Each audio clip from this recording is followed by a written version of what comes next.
Relax কৰিব ঢিলাই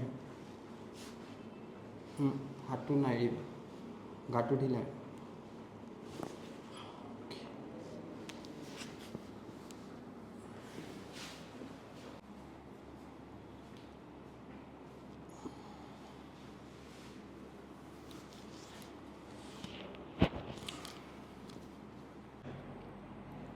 প্ৰথম ভৰি বিষত শুবলৈ নোৱাৰোঁ, এতিয়া শুবলৈও পাৰিছোঁ আৰু ভৰি কঁকালৰ বিষটো কমিছে, ভৰিখনৰ মানে অলপমান বিষ আছেগৈ, এতিয়া এক্সাৰচাইজ কৰি আছোঁ।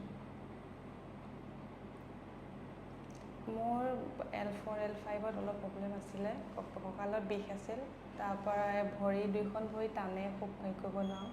ইয়াত 7 দিনৰ ট্ৰিটমেণ্ট কৰাৰ পাছত মানে এতিয়া বহুতখিনি আৰাম পাইছোঁ, ভৰি টনাটো নাইকিয়া হৈছে, কঁকালৰ বিষটো অলপ কমিছে, আৰাম পাইছোঁ বহুত।